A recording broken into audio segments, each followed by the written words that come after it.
ॐ अज्ञानतिमिरन्धस्य ज्ञानञ्जनशलाखया चक्षुरुन्मिलितं येन तस्मै श्रीगुरुवे नमः।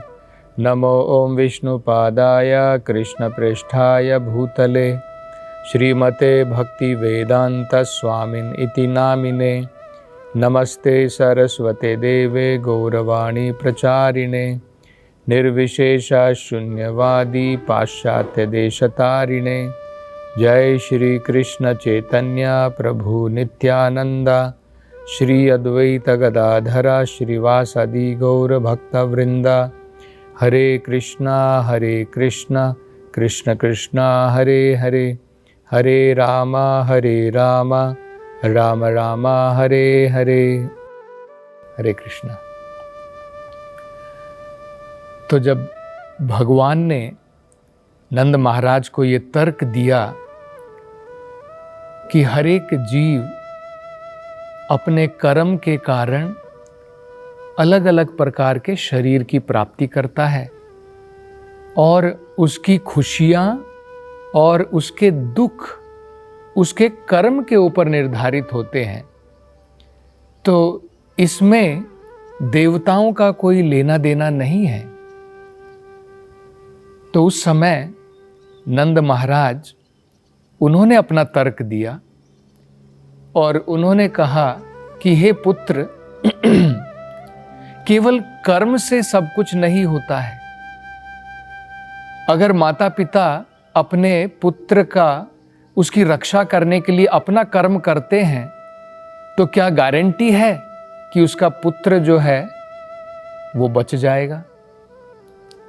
अगर कोई चिकित्सक बढ़िया से बढ़िया दवाई देता है और वो बढ़िया से बढ़िया चिकित्सक है तो क्या गारंटी है कि जो मरीज है, जो पेशेंट है, उसकी जान बच जाएगी?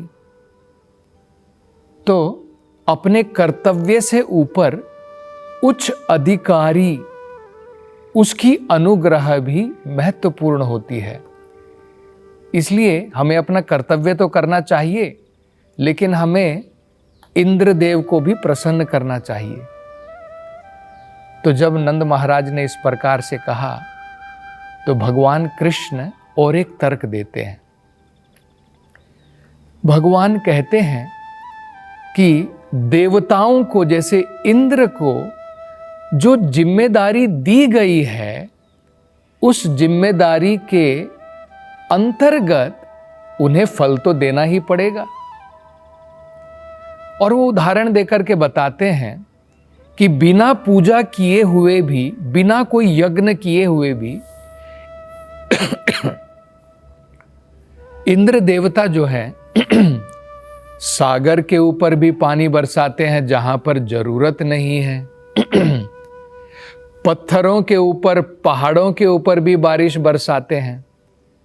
तो भला जहां पर जरूरत है वहां पर वो क्यों नहीं बरसाएंगे?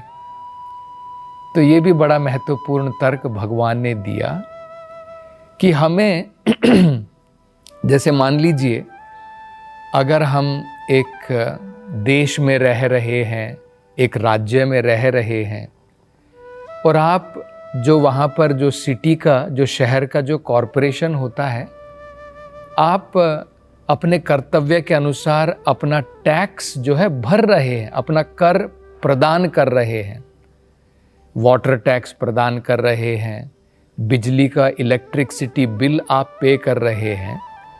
तो जब आप अपना कार्य, अपना कर्तव्य कर रहे हैं, तो राज्य जो सरकार है, जो उनका इलेक्ट्रिकल डिपार्टमेंट है, वाटर डिपार्टमेंट है, उनको तो आपको सुविधा देनी ही पड़ेगी। उसके लिए आपको अलग से उनको खुश करने की जरूरत नहीं है। ये भगवान समझा रहे हैं कि अपना कर्तव्य हमें करना चाहिए और वो उनकी जिम्मेदारी है, वो उनका कर्तव्य है सुविधा को प्रदान करना। तो ये भी बड़ा सुंदर तर्क भगवान ने बताया। भगवान कृष्ण क्यों कह रहे हैं कि देवताओं की उपासना की अलग से जरूरत नहीं है? इसका एक बड़ा महत्वपूर्ण कारण है। भगवत गीता में इसका विश्लेषण किया गया है। भगवत गीता में भगवान कहते हैं जो अन्य देवताओं की उपासना में लगे हैं वो अल्प बुद्धि है। और उसका कारण, अल्प बुद्धि का कारण क्यों है? भगवान क्यों कह रहे हैं कि जो देवताओं की उपासना में लगे हैं वो ज़्यादा बुद्धिमान नहीं है, वो अल्प बुद्धि वाले हैं? उसका कारण ये है कि देवताओं के द्वारा जो भी फल की उन्हें प्राप्ति होगी वो फल सनातन नहीं है। इस भौतिक संसार में देवता केवल हमें इस भौतिक संसार को भोगने के लिए कुछ फल जो है हमें प्रदान कर सकते हैं, लेकिन वो फल जो है मृत्यु के उपरांत हमारे साथ में नहीं रहेंगे, तो वो सनातन नहीं है, वो टेम्परेरी है, स्थायी नहीं है। लेकिन अगर हम भगवान की उपासना में लगते हैं तो इस भौतिक संसार से हमें स्थायी फल की प्राप्ति हो जाती है। हमें दोबारा इस संसार में भौतिक टेम्परेरी शरीर जो है धारण नहीं करना पड़ेगा, मुक्ति की प्राप्ति हो जाएगी। तो इसलिए भगवान कहते हैं कि जो देवताओं की उपासना में लगे हैं वो अल्प बुद्धि वाले हैं। दूसरा कारण भगवान भगवत गीता में कहते हैं कि जो ये टेम्परेरी फल देवताओं के द्वारा दिए जाते हैं, भगवान कहते हैं वो मेरे द्वारा ही सैंक्शन होते हैं। जब मैं अनुमति देता हूं तभी देवतागण ये टेम्परेरी फल भी लोगों को दे सकते हैं। तो जब ये सब भगवान की ही अनुमति के द्वारा दिए जाते हैं तो हम भगवान की ही उपासना क्यों ना कर लें? ये भी भगवान जो है भगवत गीता में इसके बारे में बताते हैं। तब नंद महाराज और जो अन्य वहाँ पर वयस्क जो गोपगण थे, उन्होंने कहा कि ठीक है कृष्ण, तुम इतना कह रहे हो कि इंद्र की पूजा मत करो, तो तुम क्या चाहते हो?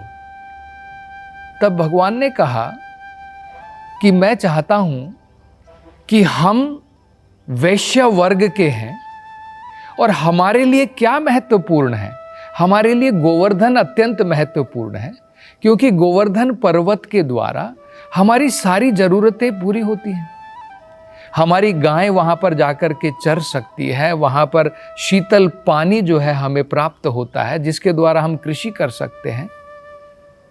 तो मैं चाहता हूँ कि गोवर्धन की पूजा हम करें, और जो यहाँ पर जितने भी इस नगर के अंदर में, इस गांव के अंदर में, ग्राम में जितने भी ब्राह्मण हैं उन सब ब्राह्मणों को बुलाया जाए और उनके द्वारा यज्ञ और वैदिक मंत्रों के जप के द्वारा इस गोवर्धन की जो है पूजा की जाए।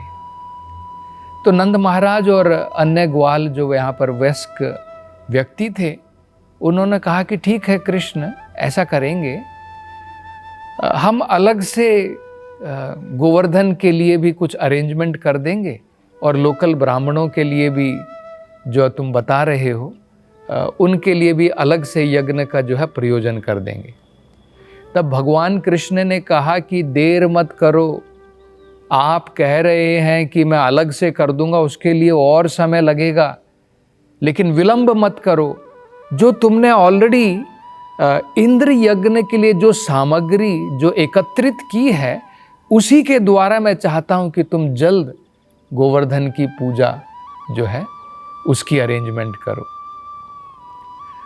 तब फाइनली जो है नंद महाराज और बाकी जो वहाँ पर गोपगण थे उन्होंने कहा कि ठीक है, तुम ऐसा कह रहे हो तो हम इंद्र की पूजा नहीं करेंगे, और जो इंद्र पूजा के लिए जो हमने जो उनके यज्ञ के लिए जो सामग्री तैयार की थी उसी सामग्री के द्वारा हम गोवर्धन की पूजा करेंगे और ब्राह्मणों को बुलाएंगे, और उस यज्ञ में वो ब्राह्मण जो है अग्नि के द्वारा वैदिक के मंत्रों का जप करेंगे और उस प्रकार से गोवर्धन की पूजा का हम आयोजन करेंगे।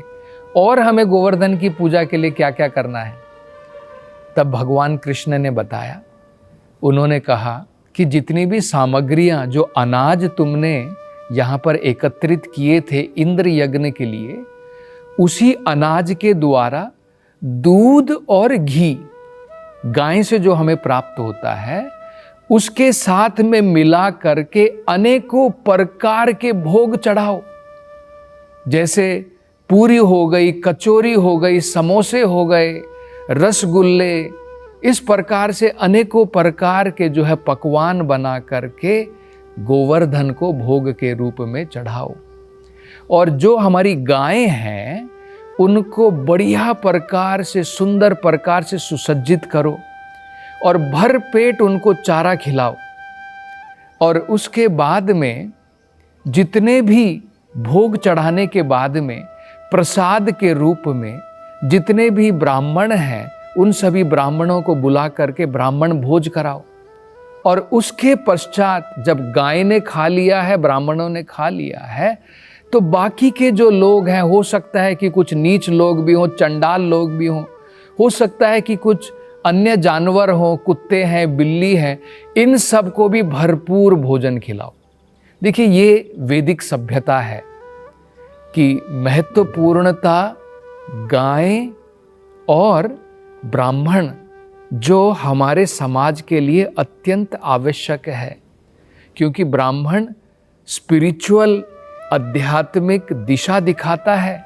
मनुष्य को अपने जीवन में क्या करना चाहिए उसके बारे में बताता है। और गाय जो है हमें सबसे बहुमूल्य दूध जो है प्रदान करती है। और ऐसा नहीं है कि वैदिक सभ्यता में अन्य लोग और अन्य जानवर जो हैं वो इम्पोर्टेंट नहीं है, लेकिन इनके बाद में हम देखते हैं, जैसे भगवान कृष्ण ने कहा कि पहले ब्राह्मण का भोज और बाद में जो है गाय को सही प्रकार से भरपूर चारा खिलाना है, और बाद में भोग लगाया हुआ जो प्रसाद है उसके रूप में अन्य लोगों को, अन्य जानवरों को भी वितरण करना है, उनको भी भरपेट खिलाना है। तो इस प्रकार से जब भगवान ने कहा तो नंद बाबा ने और सारे व्रजवासियों ने जो है, जो इंद्र के लिए जो सामग्री एकत्रित की थी, उसी सामग्री के द्वारा अब उन्होंने जो है गोवर्धन पूजा की अरेंजमेंट प्रारंभ कर दी। तो उन्होंने जो है बढ़िया प्रकार से अनेकों भोग जो है भगवान को वहाँ पर चढ़ाए, गोवर्धन पर्वत को चढ़ाए, और इन ब्राह्मणों को बुलाया। उन्होंने वैदिक मंत्रों के द्वारा वहाँ पर यज्ञ किया और इस प्रकार से गोवर्धन पूजा जो है आयोजित की गई। तो ये गोवर्धन पूजा जो है भगवान ने प्रारंभ की, और आज भी कृष्णा भावनामृत में हर एक साल गोवर्धन पूजा के दिन सारी कृष्णा भावनामृत के केंद्रों में ये गोवर्धन पूजा जो है बड़े ही धूमधाम के साथ में मनाई जाती है। तो इसमें सबसे महत्वपूर्ण क्या होता है कि जैसे हमने देखा कि इन ब्राह्मणों ने जो है, इन व्रजवासियों ने गोवर्धन के लिए बढ़िया भोग जो है बनाया, तो इसी प्रकार से अन्न के द्वारा एक पहाड़ी बनाई जाती है गोवर्धन के आकार की, जिसे अन्नकूट कहा जाता है। जब अन्न के बनाए हुए अनेक प्रकार के पकवान और खाद्य सामग्री के द्वारा जो एक पहाड़ी बनाई जाती है उसे अन्नकूट कहते हैं। और बाद में इस प्रकार से गोवर्धन पूजा होने के बाद में उसी अन्नकूट को लोगों को वितरण किया जाता है। और कई बार जो है लोग क्योंकि भरे रहते हैं तो उस अन्नकूट में से कुछ पोर्शन निकाल करके लोगों के पास फेंका भी जाता है, और लोग उसे जो है बड़े ही श्रद्धा के साथ में प्राप्त करते हैं। कई बार तो ये जो अन्न का जो पोर्शन होता है ज़मीन पर भी गिर जाता है, लेकिन फिर भी लोग ज़मीन से भी उठा करके सर के ऊपर लगा करके उसका बड़े आदर के साथ, श्रद्धा के साथ जो है उसका सेवन करते हैं। मतलब भगवान का प्रसाद ज़मीन पर गिरने के बाद भी दूषित नहीं होता है, फिर भी वो अमृत ही है, भगवान का प्रसाद ही है। तो ये एक बड़ा महत्वपूर्ण है कि हमें जो है इस प्रकार से गोवर्धन की पूजा करनी चाहिए। ये सब होने के पश्चात भगवान ने अपना एक विशालकाय रूप जो है प्रदर्शित किया, और भगवान ने दिखाया कि वे ही गोवर्धन पर्वत हैं, उनमें और गोवर्धन पर्वत में कोई अंतर नहीं है।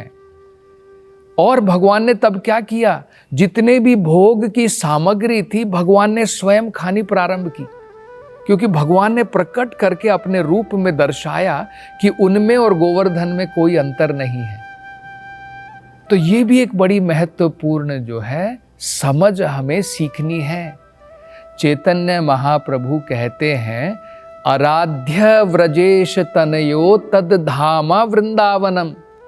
जिस प्रकार से व्रजेश तनया भगवान कृष्ण जो व्रज के पुत्र हैं, जिस प्रकार से वो आराधनीय है, ठीक उसी प्रकार भगवान का धाम वृंदावन, इसी प्रकार से भगवान का गोवर्धन सब आराधनीय है। जो भी भगवान से जुड़ा है वो सब आराधनीय है, उसे तदीय कहा जाता है। जैसे भगवान का धाम हो गया, भगवान का गोवर्धन पर्वत हो गया। इसलिए कृष्णा भावनामृत से जो भी जुड़े हैं और जो जानते हैं कि गोवर्धन पर्वत का क्या मूल्य है, प्रभुपाद जी कहते हैं कि वो अगर चाहते हैं गोवर्धन पूजा करना तो वो भी कुछ शिला वहाँ से ग्रहण कर सकते हैं और उसी प्रकार से गोवर्धन की पूजा अपने घर में भी कर सकते हैं। और इसके बारे में चर्चा हम अगली कथा में करेंगे। हरे कृष्णा।